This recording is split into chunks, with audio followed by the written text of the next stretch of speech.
Paul Grzybowski and Dave Claassen are the guys behind Encapsulate, a mushroom extract supplement company, as well as the Atlanta Mushroom Festival. Going to learn a lot more about both of those things right now, which you can find more info out online at encapsulateusa.com and atlantamushroomfestival.com. Guys, thank you so much for the time. Paul, how you doing today? I'm doing great. Glad to be here. Oh, yeah, me too. And Dave, how about you? How are things going for you on your end Gr- today? Great, Trey. Thanks for having us. This is really exciting. It's my pleasure, and I am excited to get into this. But we need to start by helping everybody to get to know each of you guys a little bit more. So, Paul, we're going to start with you here. What is a succinct version of your background story and how you ultimately got involved in mushrooms and now encapsulate? Yeah, so I went to school at Georgia Tech and got a degree in chemistry, a minor in material science engineering. Did an undergraduate thesis where I produced a bunch of research on synthetic organic chemicals. And I got into mushrooms while I was at Tech. I grew some cubensis at my fraternity house and had a pretty magical experience. And then from there was like, okay, well, if this can do this, what can all the other mushrooms do? And that was kind of the journey I started on with my background in chemistry. I started doing a ton of research just in what all the other functional mushrooms are and what edible mushrooms have all these other medicinal properties, and kind of just went on this giant deep dive. And then it wasn't until much later I ended up getting a job at the CDC in the Division of Tuberculosis Elimination. And while I was there, I started my business, my first business, Mushroom Kings. And at the time, it was for importing and exporting black and white truffles from Italy and Romania. And,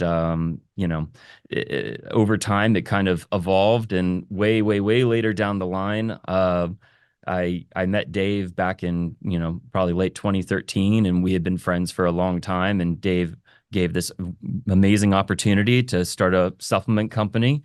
And, I was like, I'm all in. Let's do this. What exactly did you do for the CDC, Paul? So I ran their typing assay. So typing is a type of genetic barcoding for tuberculosis. So there are roughly 10,000 clinical outbreaks. So outbreaks as in like someone got sick, went to a doctor, they collected a sample, they then took that sample, sent it off to a lab in Michigan that we had contracted in order to do the extraction of that DNA, and then they would send that DNA sample to back to the CDC, where I would then take that sample and plate it out, and then use an ion torrent in order to do small base pair sequencing to produce this oligo pattern, this like genetic barcode. And that was really important because that data was then getting uploaded to a national database where it was then sent out to all the TB controllers in the areas that these TB occurrences occurred. And so that was a way that people could help track who was giving what to who.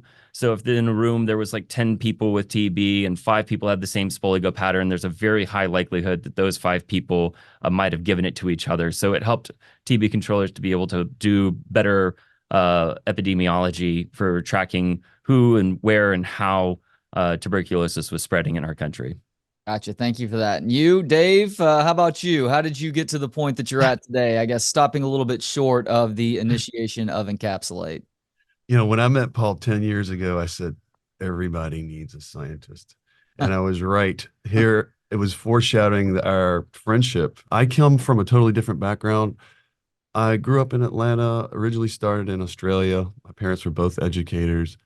And I went to the University of Georgia, landed up playing football, but I also was doing music. So I became a Grammy voting violinist on the side.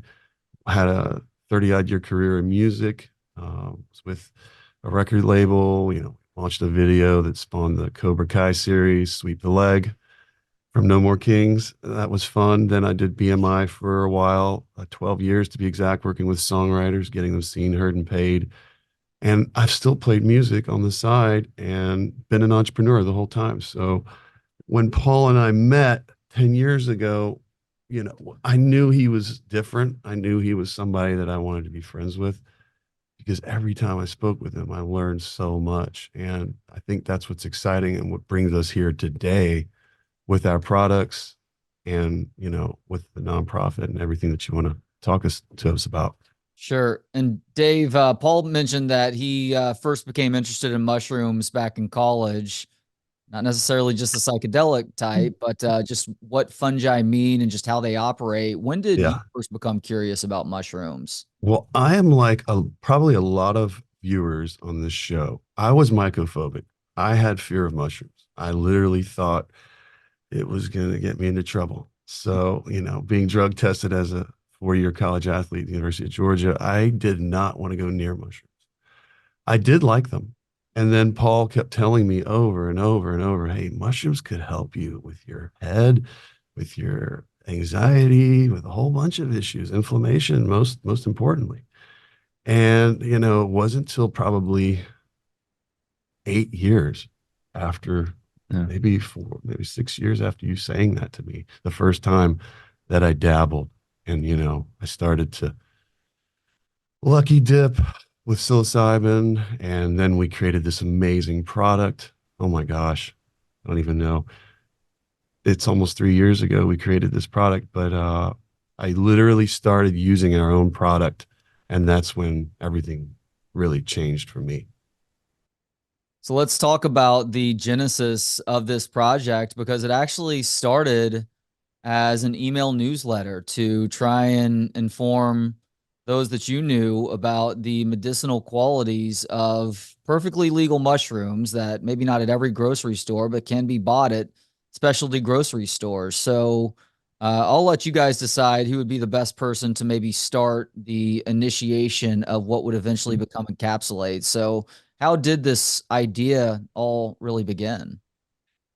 It began a couple years after we first met. David come to me and was like, "Hey, he was talking about some of one of his friends that had cancer, and I was like, "Hey, there's a lot of studies that show that taking functional mushrooms, reishi, chaga, lion's mane, shiitake, turkey tail, in high doses in conjunction with chemotherapy and radiation treatment can dramatically increase your chance of survival. And there's a bunch of research that also shows that, ethanol extracts and some water extracts from these mushrooms can also have anti-cancer effects, cytotoxic effects on certain types of cell lines for lung cancer, colon cancer, prostate cancer, brain cancer, tumors. And where was this research coming from at the time? PubMed and just, any Nature and a whole bunch of other publications that you can find online. And this isn't, when I'm not talking about just like a Googling and looking at articles written by other people. I'm talking about white paper research publications that are done by scientists, posted, peer reviewed, and coming from really big names.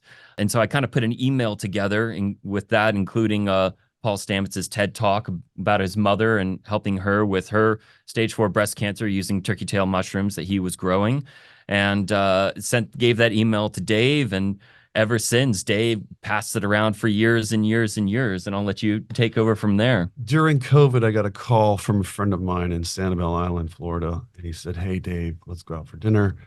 Need to tell you something. Now, this guy was a great friend of mine. His son was my first male intern. I always had females. They were just more reliable. But he ended up doing film and television. And he said, hey, Sam's living in Atlanta, but my wife, Lynn, has cancer. I got the email. Where do I get this stuff? You have 2 weeks to figure it out. I said, okay, Paul, where do we get this? He goes, didn't we just have a call with those people in Oregon and California? I called them, gave Paul the phone. He gave them his mix, his master mix: lion's mane, reishi, chaga, cordyceps, turkey tail, shiitake. And he didn't get the testing he wanted. We told our client that we don't have the testing to share. You just have to go with us. This is, 70 growers in California and Colorado, Oregon area. He goes, okay. So we did. We gave it to Lynn. She started immediately while she was undergoing her chemotherapy and her radiation. She was stage 4 at the time. 58 days later, he was sneaking this into her smoothie every morning. First thing in the morning, a 10-gram scoop, and a 10-gram scoop at night for afternoon tea. She said 58 days later, hey, I'm tired of this stuff. I don't like it anymore. It tastes gross. Figure out something else. I want pills. I go back to Paul. I said, hey, Paul, can we put this in real capsules? Like, is there a potency way we can do that? He goes, yeah, simple. We're going extracts. We became a company. We started shipping this stuff out. And the long and short of it is so many people started taking their partner's product, let alone we started taking it ourselves. And the effects, as you know, are almost in 3 days, if not in 10, 20 minutes. It is shocking how quickly the positive effects take hold. I'm somebody that at the age of 46 now, like with a lot of people, even though I eat relatively cleanly, just a lifetime of eating junk here and there has led to a lot of acid reflux, especially at night. And that's very disruptive to sleep. And Mhm. within a matter of 2, 3, 4 days, that had changed significantly. And then you keep taking it, and a sort of fog starts to lift. And maybe that's the result of getting a better night's sleep. And maybe it's partially the result of the extracts in Encapsulate as well. But it is truly mind blowing the benefits that exist in such a short amount of time from this wonderful supplement, Paul. Yeah, I mean the one thing I keep telling people is that we are not reinventing the wheel. We are taking information and knowledge that has existed for thousands of years and within the past 100 years has been heavily studied, just not here in America. And we are translating that knowledge from Asia to the United States, and then just trying to help promote awareness and let people know that this type of product does exist, and it's readily available. And maybe not every single person that takes it is going to have profound effects, but we found just through sampling the product out to people that the vast majority of people who take it do feel something. And even the people who don't immediately feel something, they end up noticing the difference when they stop taking it. They'll take it for 2, 3 weeks, a month, and be like, well, I don't feel anything. And then after that, they're like, man, I'm not sleeping as well. My inflammation, my joints kind of hurt. Yeah, I need to get back on that stuff again. Where are my functional mushrooms? Yeah. And the big difference between kind of us and everyone else, and David noted, we started originally with a product that was a blend of mycelia and mushrooms. They were growing the mycelia on brown rice, fruiting the whole block, and then taking the block, drying it down, pulverizing it to a powder. And that's what we were blending and mixing. And so, when I confronted them about testing, because if we're going to give something to cancer patients, we have to know that it doesn't have any microbials, heavy metals. It's not going to make someone sicker.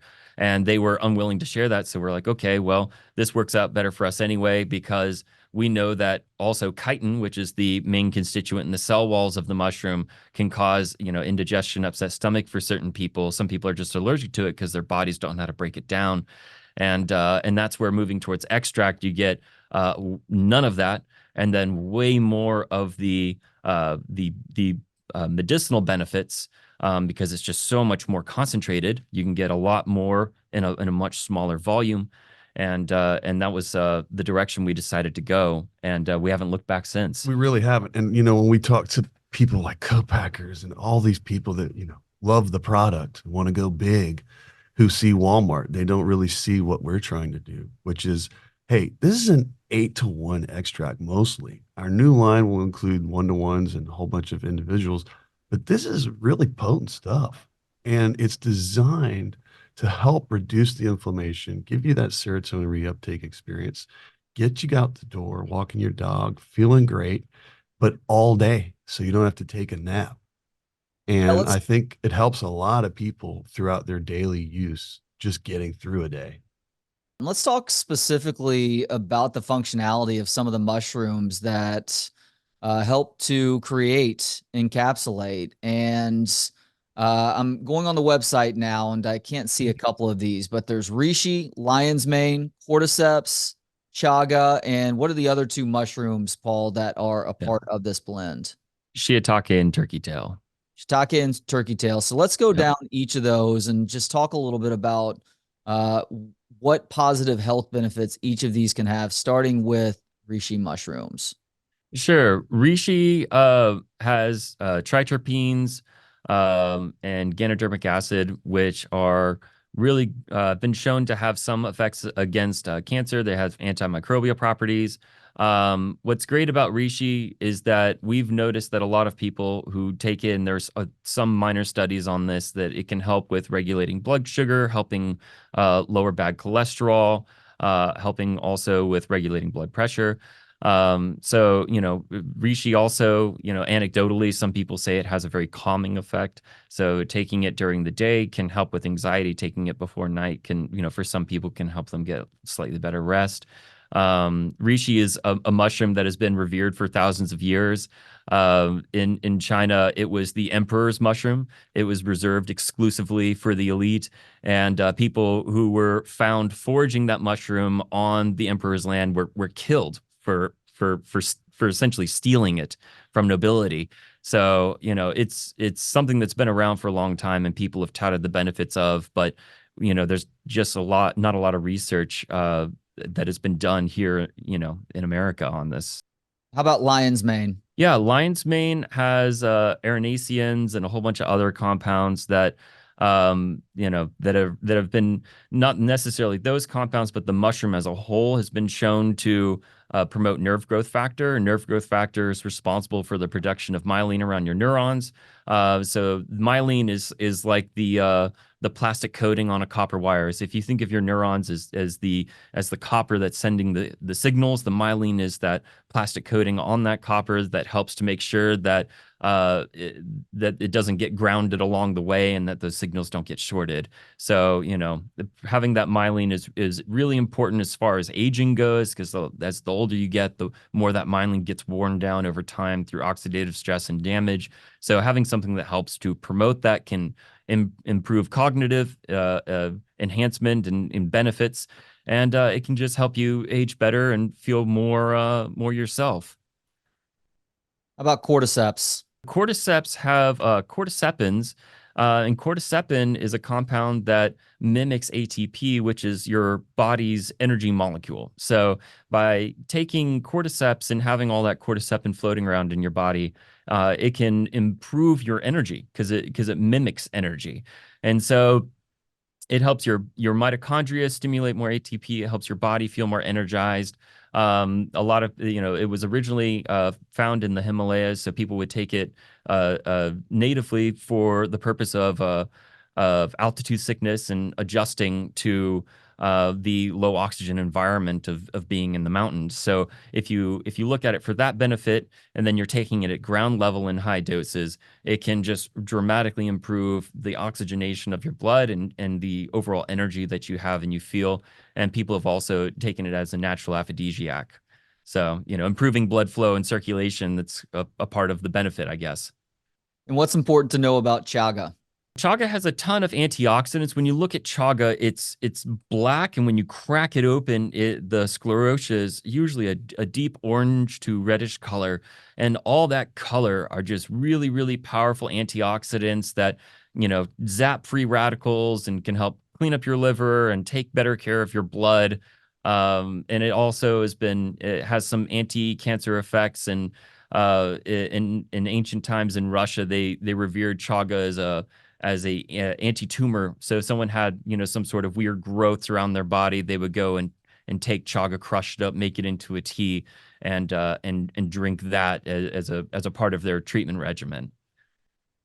And next up we have shiitake. So why is shiitake a part of this blend? So shiitake is not only a delicious edible mushroom, but it also has these really powerful compounds, notably ergothioneine, which is a super, super powerful antioxidant that helps to promote better skin health, better, hair growth, nail growth.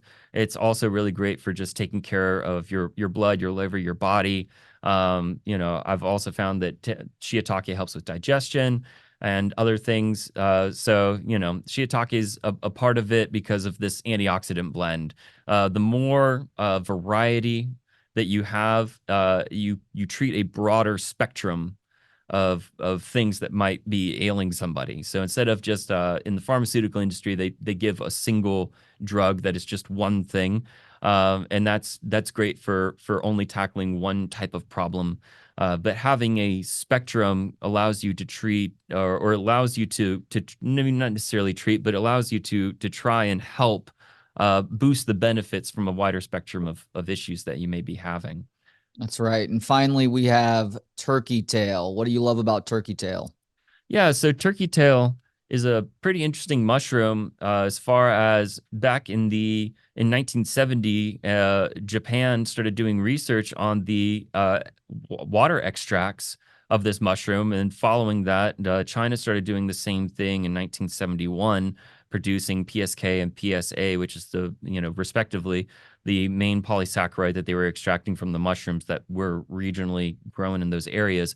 And what's interesting is that they found that these mushrooms had very profound immune system enhancing effects, so much so that they started using PSK and PSA, this main polysaccharide that they were extracting from the mushrooms, as a part of their national cancer treatment regimens in the early 1970s. So, there was a history of using mushrooms to help, promote wellness and even treat clinical problems. And yet this knowledge is trapped in another country and is yet to really migrate over here. And that's really what we're trying to do, is just to destigmatize mushrooms as a whole, so that people can feel comfortable maybe trying something different and just seeing what it might be able to do for them. And we're not claiming that it's necessarily going to do anything, but there is a lot of history that shows that, I mean, humans very rarely like to waste our time. We're not going to do something for thousands of years that is just ineffective. And so why have people, there's no reason why humans would be consuming these mushrooms for that long if they didn't do something. I think the thing that's important to talk about here, packaging, encapsulate, is that it's liquid soluble. With all the other offerings out there, you've got Rise coffee, you've got mud water. Those aren't even valuable in regards to the potency that you're getting with our product. And if you wanted just to order it in extract only, it mixes within seconds. Mm. So, we've already invaded the food chain here in Atlanta, Georgia, Mm. wherein, everything from chocolate, dark chocolate, milk chocolate, to beer with Wild Heaven Brewery. They do a mushroom beer with us, to kombucha with Ancient Awakenings and Woodstock. Shout out. So yeah, the things that you can do with this, we're talking to King of Pops. We'd love to put this in a popsicle. Can you imagine a Cordyceps pop? So there's a lot of things you can do with it because it's liquid soluble, and that's where extracts differ, say, than the other mushroom powder offerings. And Dave, let's continue with how you guys have really grown and become an integral part of the Atlanta scene, which is where both of y'all live, obviously, and really helped to grow. Yep, as we see the bag right there, the Atlanta Mushroom Festival. This idea and this company was really able to grow, starting with the Georgia Mushroom Festival, but it turned very quickly into the Atlanta Mushroom Festival. So, what exactly is the Atlanta Mushroom Festival? I'll let Paul give it to you because he's an encyclopedia. Thanks, Dave. So we first started by we had just kind of created this product. We had moved from the myceliated powder with mushrooms mixed into the extract. And Dave and I looked at each other and we're like, okay, what's the next step? The next step was like, okay, now we got to get it out to the people. We got to get it outside of our Rolodex of friends and family. We got to start introducing this to the public. And so the very first event we ever went to and vended at was Georgia Mushroom Festival, and that was our jumping point. That was where we kind of leapt off into the real world. And while we were there, it was a huge hit, and we did really well, and a lot of people really loved the product. And we realized at that point, like, okay, like there's a demand for this, and this is the place to do it, where the mushroom people are congregating. And that was kind of the original idea behind the Atlanta Mushroom Festival, was to help all these mushroom entrepreneurs that had started in 2020, through 2022. A lot of people had during COVID quit their jobs or started up side hustles and started entering the mushroom space that way. And we're trying to make a living. And we were like, okay, well, having a mushroom festival once a year puts too much pressure on everyone to show up during this one time. And everybody, a lot of the people, I'd say probably 80% of the people we talked to were from Atlanta. And so we were like, why are we traveling all the way out 2 hours to Cave Spring, Georgia, which is beautiful, when the majority of the people who are coming are from our city? Like, we should be doing this in Atlanta. And so that's when we started up the Atlanta Mushroom Festival. And from there, it kind of, after our very first event, it was very simple. We just had vendors and music. And from there, we quickly realized, like, oh my gosh, like, this is not just an exploration into entrepreneurship and giving people a way to create a livelihood with their jobs and with all these things that they're trying to come up with. This is an opportunity to really build a community that is thirsty, is really wanting knowledge about everything that is mushrooms. And so we started expanding and offering a lot of education with our festival. And that's kind of how it's grown since. And we'll be 2 years, July 30th this year, of running the fest. And we'll have our 8th festival on June 23rd. Yep. At Park Tavern in Piedmont Park. We originally started at Wild Heaven, because Dave is really good relationship with the owner. He went to school with Eric. Yeah. And since then, it's just kind of grown into this whole thing. I mean, we're creating culture, and we're helping to just change people's minds. And that's really what the festival is about at this point, is really just trying to destigmatize the fungi kingdom as a whole, not just mushrooms, but just like the entire idea of what mushrooms can be, what they look like, and how they can integrate into the human experience. That's right. It's really capitalizing on a community that exists with people who care about mushrooms, but making sure, Dave, to educate others on that as well. Like, when you guys described this to me over the phone a couple of days ago, it was somewhat reminiscent of a festival here in Austin called South by Southwest that started out as a music festival, but really is a convergence of ideas and sharing art and all sorts of other things. You guys are doing that in Atlanta on a quarterly basis with mushrooms, and there is a very important educational component that comes with that too. Mm-hmm. When Paul introduced me to mushrooms, and when we were talking about it, how would we take this? Well, we decided we wanted to do a nonprofit first, which we have nonprofit pending right now, Global Mushroom Initiative, GMI. And that's really what drives this whole Atlanta Mushroom Festival. That's how we even got here on the radio with you. We've got a great partner with Dickey Broadcasting, who run ads for us on ESPN Radio and 680 The Fan, Braves Country. We're looking at trying to add more partners. We're already working with Emory, which is a great partner to have. They just did a big panel at our festival, and it was the most attended. And, we're excited to keep growing because we realize that this is for everybody. If you go to our festival, you see that right away. You don't see the same looking people. There's everybody from everywhere, all walks of life, and they're all there to get educated, because that's what this is all about. Where else are you going to go to learn about mushrooms and what they can do for your health?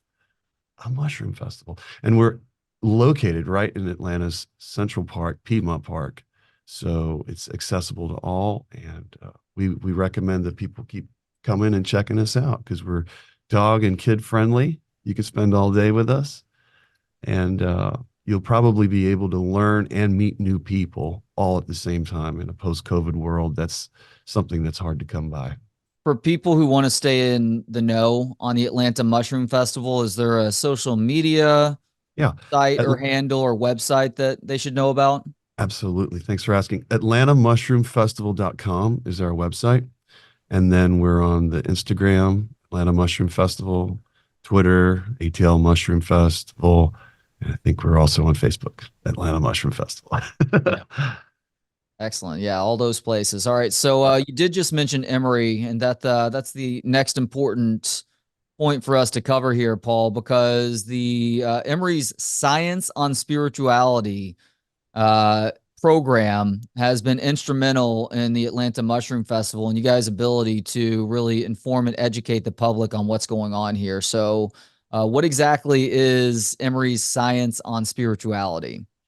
Yeah, so it kind of all started because I was looking for more speakers to come and speak at the festival, and what you'll find at other festivals are a lot of enthusiasts, not a lot of necessarily scientists or people with scientific backgrounds that are giving talk like high level talks to the public. And so I wanted to do something a little bit different, so I started Googling around for people that would be at that level to come to the festival and speak.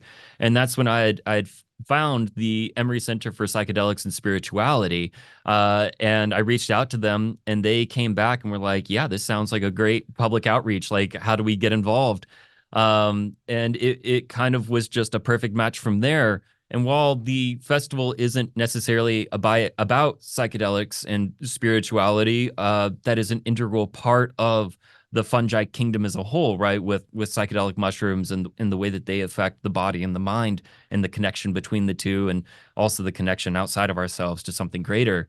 We both believe that it's really important that to give a broad approach and to give a wide scope view of how mushrooms can help human existence overall. And that's something that Emory Center for Psychedelics and Spirituality deeply believes in. And yeah, they're a great group. And shout out to George and Roman, Jessica and Melise for participating and coming out and being very supportive of us.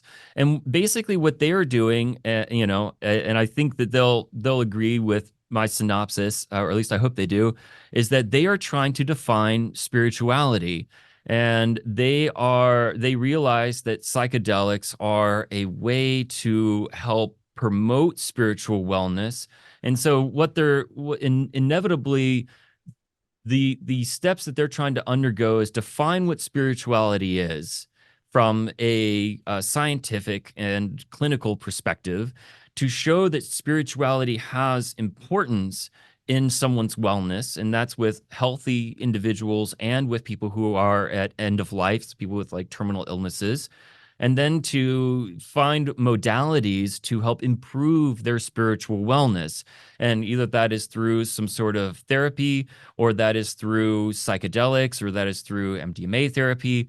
There's lots of different modalities that can be utilized as far as substances and types of treatments, prolonged exposure therapy, or CMT, or all sorts of other or different things. So, or cognitive behavioral therapy. So there's a lot of different ways that they are trying to go about defining, what spirituality is.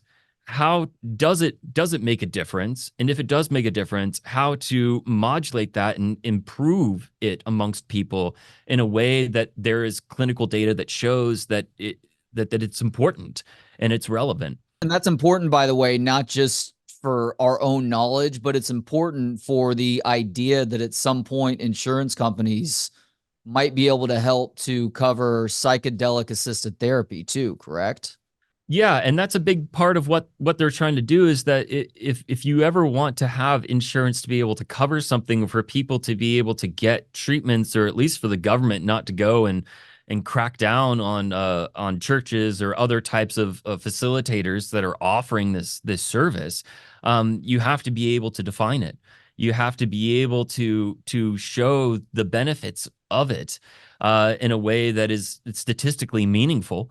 And then from there, you can create a network that allows space for insurance companies to look at it and be like, okay, we can see the benefits of this, and we can approve the cost of this thing, because it does promote overall wellness, and it can improve the quality of life that someone has, especially if someone is, already approaching their end of life, or maybe has suicidal thoughts or ideations, or attempted suicide, where normal psychiatric medications aren't working, or for people who just are needing more out of their lives and feel lost and going through kind of their midlife crisis. The idea of quantifying or defining spirituality as it pertains to happiness and well-being is a fascinating one. What has Emory uncovered in the 2 years of its existence with regards to those things as it attempts to accomplish these massive goals? Well, Dave and I just went to their yearly SOS symposium on spirituality, or science on spirituality, and it was really, really fascinating. There were all sorts of clinicians, scientists, Ministers. ministers. I mean, you name it. They had everybody there, and they were all speaking about if you think about spirituality as a gem, everybody was looking and analyzing a different facet of that gem. And overall, what they were able to show is that people who had, some sort of spiritual connection, or at least were feeling as though their spiritual needs were being met, people who were approaching their end of life, who had terminal diseases, they tended to have statistically less fear about dying, less anxiety about dying. Their depression levels were significantly lower. I think the levels were around 30%, 40% lower than people who didn't. And in the end, their transitions were much more peaceful, and not only for them but for their family members, because their family members felt like they were being cared for in the way that they deserved to be cared for. Because oftentimes when people are sick, they go to the doctor, and and what they discussed there, which was, I thought was also interesting, is that in medicine it comes across as a transactional type of relationship. You go, you're sick, they give you something, and then you're supposed to get healed. When in the past, the relationship was much more dynamic than that. Your healer was a facilitator of your wellness. They weren't just there to give you drugs to make you feel better. They were actually there to treat the emotional side of your affliction, as well as the very physical side that was affecting your body.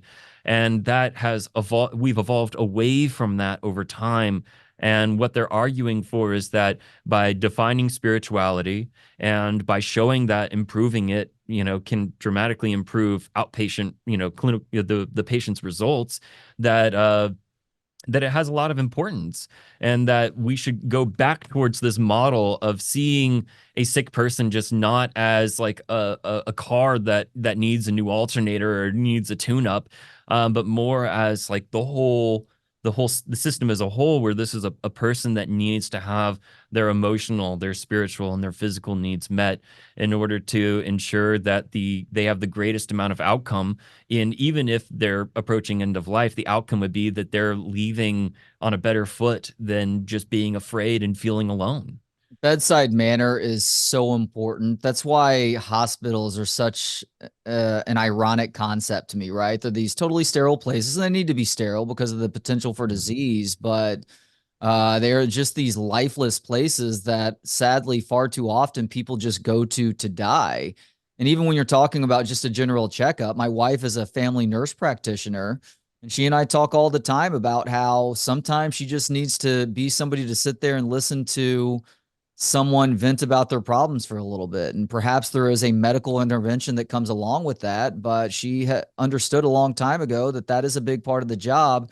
Sadly, a lot of doctors have terrible bedside manner. So it does become more of this transactionary sort of deal, on top of the fact that a lot of corporate medical establishments are pushing and pressuring so hard to meet certain numbers and to turn patients over every 20 minutes or so, that it does become this impersonal thing when somebody obviously cares enough to take the time and pay the money to try and address whatever underlying health issues they're dealing with. Dave?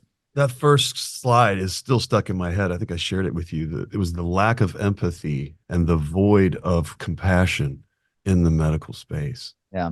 And how that was often fulfilled by the doctor. You go back to the old monks, they would bow to their patient and they would serve them because, had a faith-based attachment to that as they were representing God. So I think, what we've learned in this is it's just confirmation of what we're doing. Yeah. Is we are helping people heal from their guts to their brains.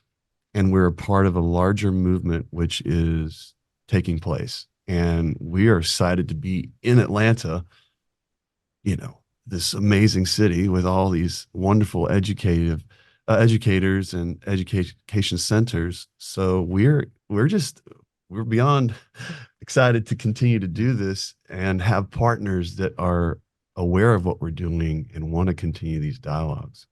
And just can't say thank you enough for having us on your show.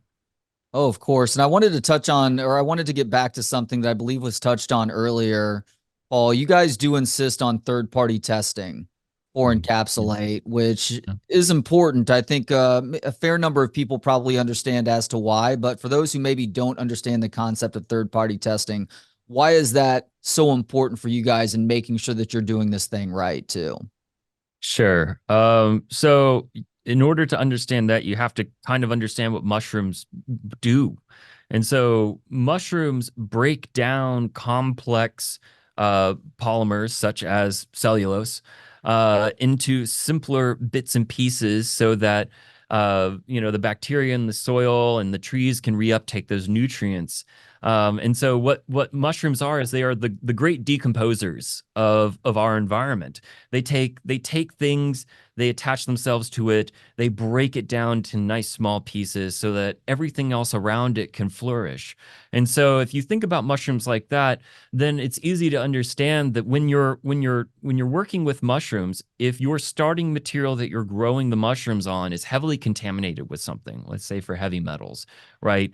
They're going to take that and they are going to break it down and then absorb it. And then they're going to push it into their fruiting bodies. And so what ends up happening is that when you grow mushrooms on contaminated material, it concentrates it. And then when you extract it, you concentrate it even further. So you get a hyper concentrated solution of heavy metals or whatever the heck. And so that's why third party testing is so important. And particularly in Asia, when I had first started really studying all of this, I had read reports, clinical reports, where doctors had made note of people who had been taking chaga supplements or reishi supplements or other types of supplements that were extract based and had gotten like really severe mercury poisoning or arsenic poisoning or lead poisoning, all because these supplements had been tainted because they were grown off of substrates that were probably downwind from some sort of manufacturing plant. And the trees, that were harvested, that those trees absorbed all of those toxins, and then they grew the mushrooms from those trees. And so it's really important to do these third-party testing so that you know what the heck you're getting yourself into. And particularly because we started, serving this to cancer patients, as a way for them to help promote overall wellness and stimulate their immune systems while they're going through treatment. It was in good conscience that we couldn't give something to somebody that we didn't know wasn't going to make them sicker. And so, another part of the third party testing is that we can test for the active ingredients in the mushrooms, like the beta glucans, the triterpenes, cordycepins, these types of things. And as more of these alkaloids get studied, you will see that there will be more tests for these things. And as people's knowledge of these things grow, you will see more companies going and posting this information about how much of, what percent of all of these active alkaloids that they have. And so it's only a matter of time. It's kind of like in the very beginning in the cannabis industry, everybody was always just concerned about THC. It was THC, THC, THC. And then eventually people were like, oh my gosh, okay, there's more than just THC. There's CBD, there's CBN, there's CBG, there's THCV, right? There's all these other compounds. And, now we're at the point where there's been enough research that we kind of know that, CBD can help with inflammation. THCV is a great antioxidant and also helps with inflammation. CBG can do this, that, and the other. And so we're now at this point where it's like, okay, well, we're heading towards a precipice where these two different fields, but you can see in parallel how they're growing dynamically together. And it's just a matter of time until there's more research, there's more studying, there's more people in academia that are going to jump on the bandwagon and be like, you know what, we should be studying this more. We should be researching this because there's a ton of novel compounds that could go and really aid the pharmaceutical industry in order to produce better drugs that end up helping people a lot more. With a prime example being what happened in 1970 in Japan and China with PSK and PSA from turkey tails. So it's really only a matter of time, but that's in a nutshell why third party testing and why it's important. Thank you for that. And all right, last question for each of you now. Dave, we're going to start with you here because we are at the end of this conversation, at least part one of this conversation. I imagine there's going to be plenty of more in the future. Parting thoughts as we wrap up on Encapsulate, which people can find at encapsulateusa.com. Yes, we are unraveling our new brand. So all of the different offerings are coming out. So stay tuned. If you want to get a promo code, I think there is one for Texas viewers, TX Sports. For Atlanta viewers, 680 for 680 the fan, and that'll save you $10 off on our website. Other than that, look at Amazon. I think that's where the reviews really say it all. It's pretty amazing. Paul, parting thoughts? I'm really excited about the product. We're doing this rebrand, and that's phenomenal. I'm even more excited about the Global Mushroom Initiative and what we're going to be offering there. As the festival grows, and the festival is kind of the vehicle that generates the income for the nonprofit. So as the festival grows, so will the nonprofit. We're very excited to be offering entrepreneurship classes for a lot of our vendors that come and vend at our festival. We're super excited to start doing community outreach, and particularly with kids in schools. They have this very simple way of growing oyster mushrooms in recycled materials using old newspaper and a little bit of alfalfa and newspaper bags. So, there's a lot of really cool ways that we want to do outreach to kids. And then, for adults, the festival is really the best way for you to learn. We're trying to get CDC's mycotic department to come and speak on mushroom-borne disease, fungi-borne diseases, and how the CDC is keeping us safe from them. We're trying to get UGA's mycology department to come out and talk about the different types of fungi diseases that can affect crops, and why it's important that we study these things in order to ensure that we have a food supply in our country, and that we don't go through giant famines. We're really just trying to get everybody together. And that's something that not a lot of places offer. This is the only festival that I know about that's focused on mushrooms that is able to offer this quality of information from this broad of a scope. And we're also trying to reach out to Ecovative, which has a mushroom packaging company. They just opened up a new facility, I believe, in North Carolina. South Carolina. Yeah. Okay. And they're doing all sorts of amazing things. They started up in 2013, and there's even Microworks, which makes mushroom leather. And so we're just trying to really break the mold of what people think mushrooms are and what they can do. I mean, they can replace plastics, they can replace traditional leathers, they can be used as sources for new pharmaceuticals, they can be used as supplements to heal, they can be used in packaging and in all sorts of other types of manufacturing applications. Insulation, you can use mushrooms to build homes. Believe it was there's somebody at Berkeley that went and did they made a big structure out of spent mushroom blocks, and a guy somewhere else in California that was able to make furniture out of mycelia. So it's just like a cool project. So there's so many different ways and so many different means, and of course the psychedelic aspect with spirituality, and just there's this whole resurgence of what if we were more connected, and we're seeing that happen in real time. And it's being destigmatized, and people are growing in their awareness, and they want more. And that's where we're just trying to create a safe space for everybody to come and just listen, and then maybe talk about it. Try a mushroom burger. Yeah. And for some people, that's the beauty of it is I started, my first experience was, and I had hated mushrooms my entire life, all the way up to the point where I had tried some golden teachers that I had grown. And then from that point, I was like, well, maybe I should give the rest of the fungi kingdom a try. Maybe I've been selling it short. And that's what kind of broke me into everything else. And for some people, they start out by just walking in the woods and finding mushrooms and getting a curiosity. And then they start foraging. And then from foraging, they start eating the mushrooms and having culinary experiences. And then from there, they might try psychedelics. Or some people are like, I love growing things. So they start growing mushrooms, and then, start foraging after they start growing, and so on and so forth. So it doesn't matter really, which part of the fungi kingdom you touch. If you touch it and just find a fascination with that one thing, eventually it will lead you down the rabbit hole to discovering all of it. So that's kind of the beauty of mushrooms. And one thing I didn't really, I forgot to mention about what mushrooms do is not only do they decompose, but they connect. So they have these relationships with plants, mycorrhizal relationships, where they help to shuttle nutrients into things. So not only do mushrooms do a really good job of breaking things down to create that base nutrition, but they also do a phenomenal job of taking those nutrients and shuttling it into plants and into things that need it. And so that's kind of their relationship, is they break down the constructs of what you think it is. And then it helps connect you to this entire world of what it can be. And that's truly, at least in my opinion, the beauty of mushrooms and the fungi kingdom.